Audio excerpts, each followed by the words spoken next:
nightfall when James found himself wandering through a dusty thrift store in a corner of the small town. It was the kind of place you could get lost in, a maze of old furniture, second-hand clothes and broken trinkets. The musty air smelled like old wood and memories. He wasn't looking for anything in particular, just passing time after a long day of work, when a small section of old electronics caught his attention. Stacks of VHS tapes sat in a row on a shelf at the corner of the store. It was as if he was transported back to his childhood, the days of old VHS tapes.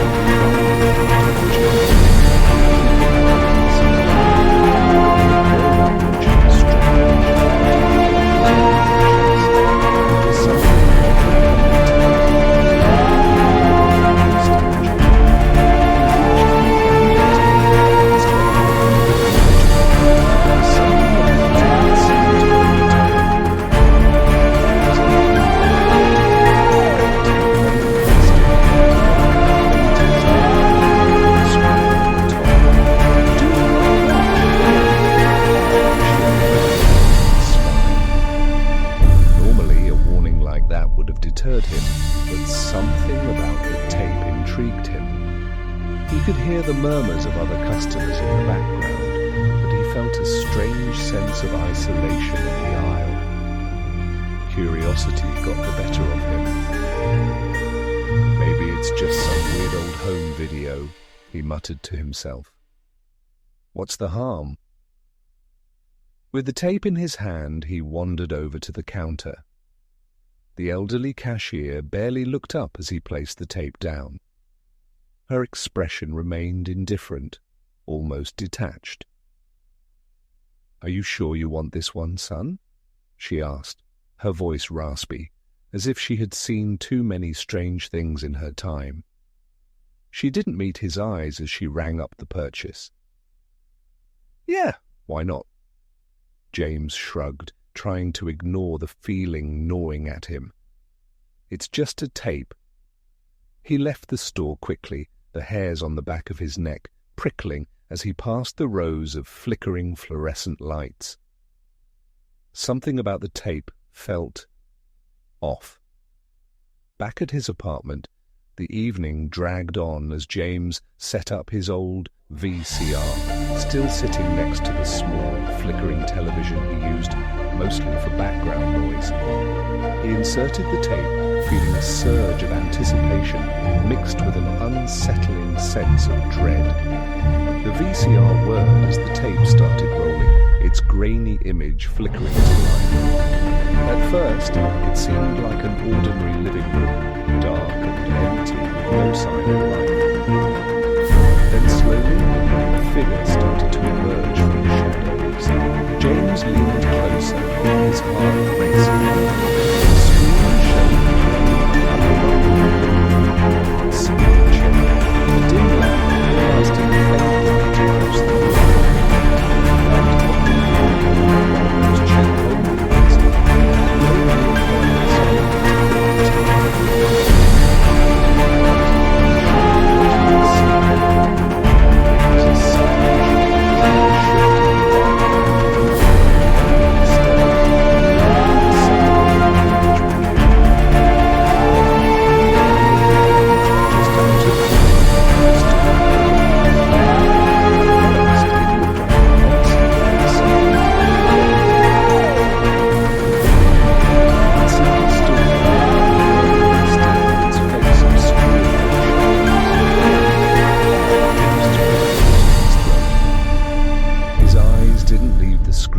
Tried to make sense of what he was seeing. The figure was tall, impossibly tall, its limbs long and angular, stretching awkwardly at odd angles.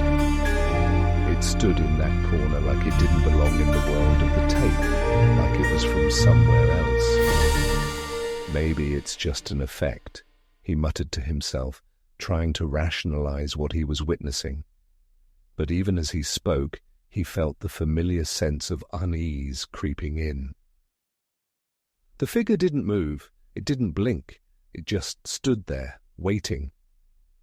A sudden noise interrupted his thoughts, a creak of the floorboards outside his apartment door. He snapped his gaze away from the screen, his eyes darting to the door. Silence. Nothing. Confused, he turned back to the tape, and the figure was closer. It blinked, and it was closer by a foot, maybe more. It was still standing in the corner, but now the details were clearer, too clear. Its body was thin, too thin, and its face was featureless. Just smooth skin, clear as day, no eyes, shadow James's chest tightened, his heart started to beat faster. He tried to convince himself that this was all just some elaborate special trick, because the figure moved just a little closer.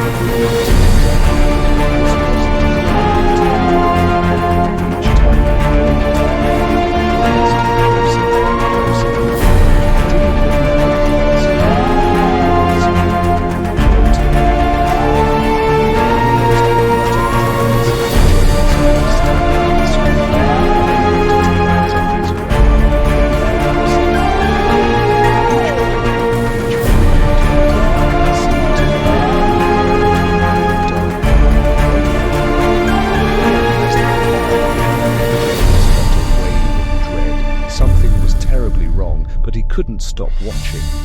Finally, the figure's head jerked up, and its blank face seemed to stare directly at him through the screen. James's heart stopped. James froze. The figure's head was turned toward the screen, and for a moment he felt as though it were looking directly at him. His breath quickened, and his stomach twisted in a way that made him question whether he had done the right thing by watching the tape. Every fibre of his being screamed to stop, but something, an undeniable pull, kept him staring. The room in the video was dark now, lit only by the faint glow of the television. The figure's silhouette had become sharper, more defined. It wasn't just a shadow anymore, it was something tangible, something terrifying. As his eyes remained locked on the screen, James noticed something odd. The room in the video began to mirror the one around him. The edges of the VCR screen, which had once been an innocent frame, now seemed to be the shadows from the tape crept slowly across his lip. The same the darkness from the tape spun, slowly swallowing his room.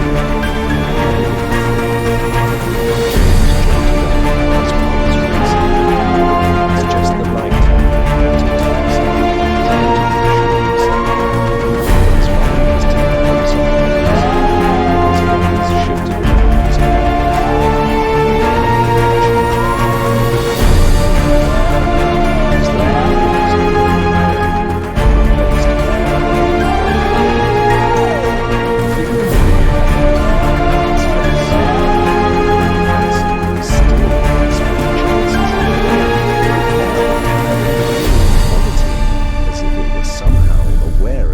It stood still, watching, waiting, and as James continued to stare at it, something strange began to happen. The static noise on the tape grew louder.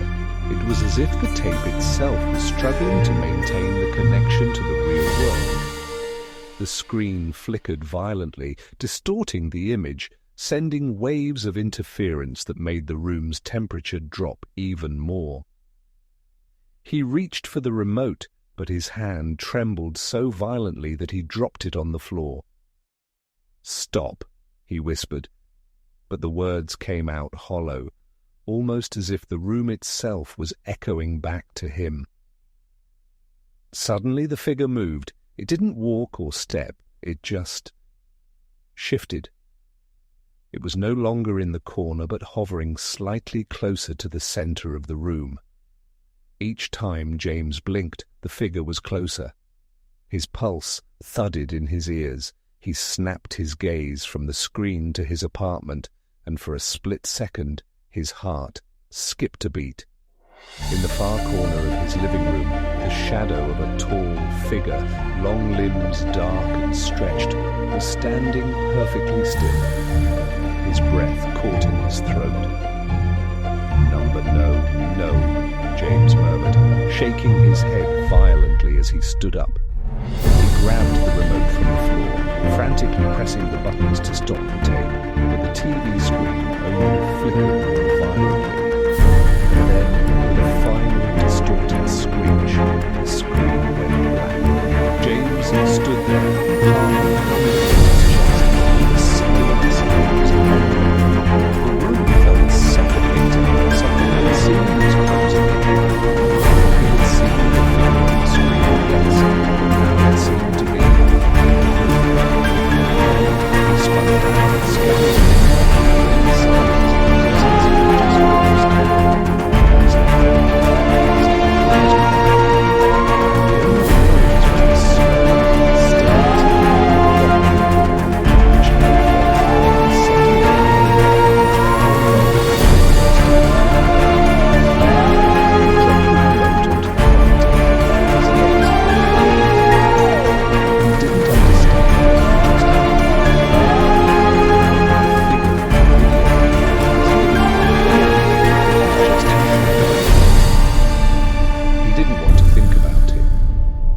The image of that featureless face, the face that had been watching him, kept replaying in his mind.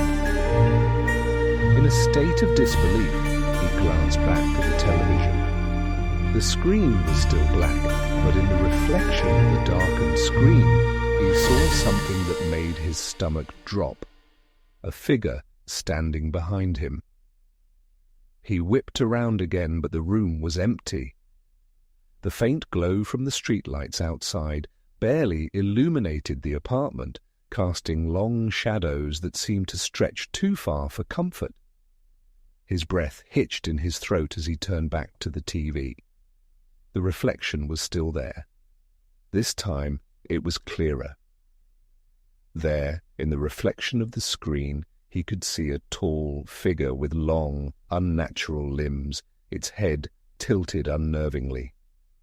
It was standing just behind him. But the most terrifying part was its face, or rather the lack of it. Its head was still smooth, featureless, except for the faintest hint of a grin. It was smiling. The figure didn't move. It just stood there, staring at him in the reflection. James could feel his mind unraveling. His hands were shaking, his palms slick with sweat. The hairs on his arms stood up, as if his body was trying to warn him, but his legs wouldn't move. It was as if he were trapped, unable to escape the gaze of this thing that shouldn't exist. A cold draft swept through the room, and he heard a voice, a soft, whispering sound, as if it was coming from all around him. "Look closer." The words rang in his ears, louder than the hum of the TV, more distinct than the whispers of the wind outside. He wanted to scream, he wanted to run, but his body felt paralyzed, rooted to the spot. Slowly, with a mix of dread and confusion, James turned back to the screen. The reflection was gone, but the figure was standing in his apartment. James didn't dare. His mind raced, pounding so loudly that it nearly drowned out the sound. Its features very small, stood in the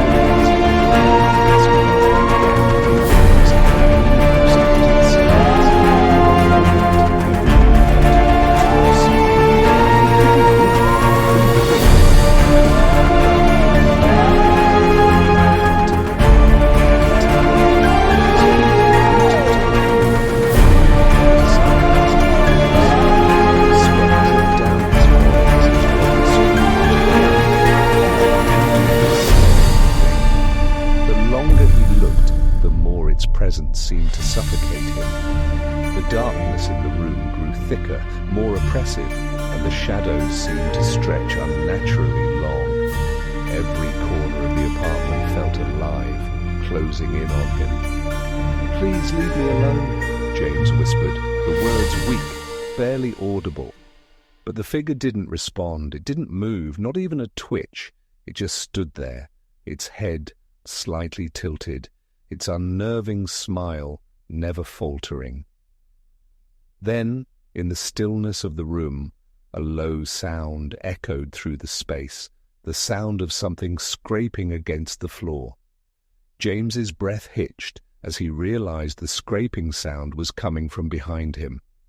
He turned slowly, dread pooling in his stomach. On the floor, beside the coffee table, was the VCR tape. It had somehow fallen out of the player, its label now facing up. The words, "Do not watch," stared back at him. His mind raced as he backed away from the tape. He was certain he had stopped the video, but somehow something was still playing. Was it coming from the TV? Was the figure on the screen still there? Was it inside the tape now? He couldn't make sense of it, and yet there it was. The figure from the screen standing just a few feet away, as if it had stepped out of the very video that had started. James ran from the room, roaring in his legs as it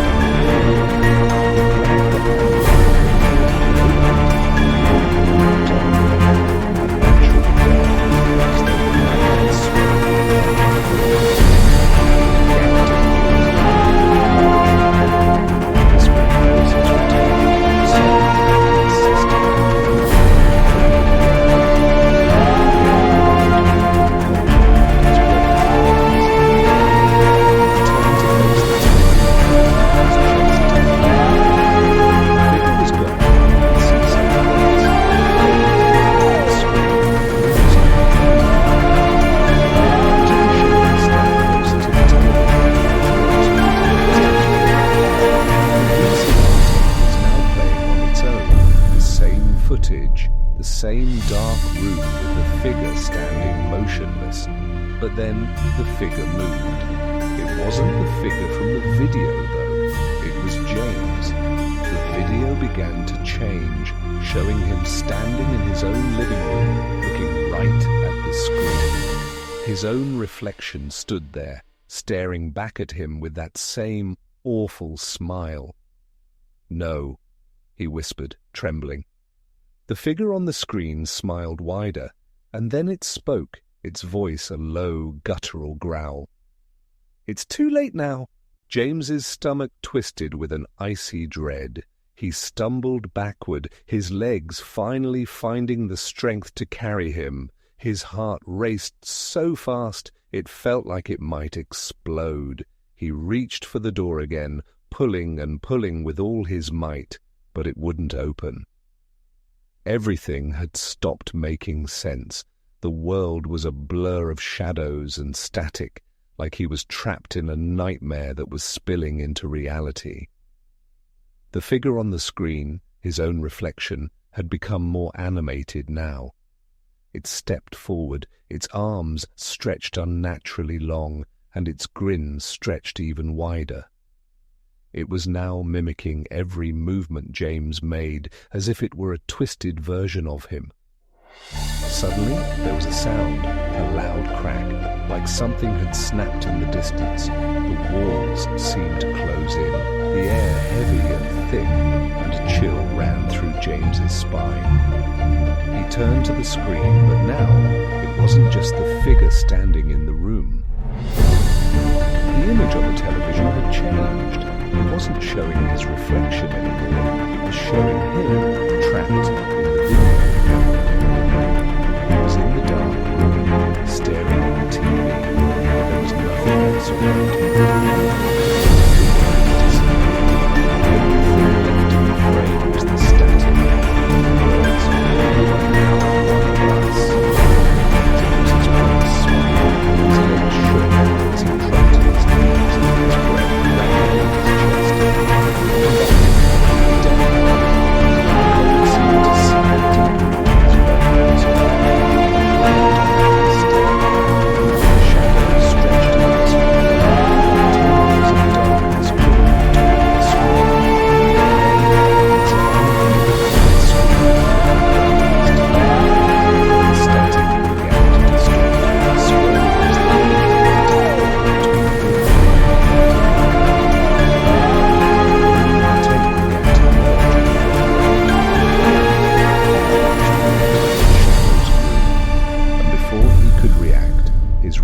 reflection stepped out of the TV screen. It was no longer just a reflection, it was alive. "Goodbye, James," the figure whispered, its voice now an echo in his ears. With that final whisper, everything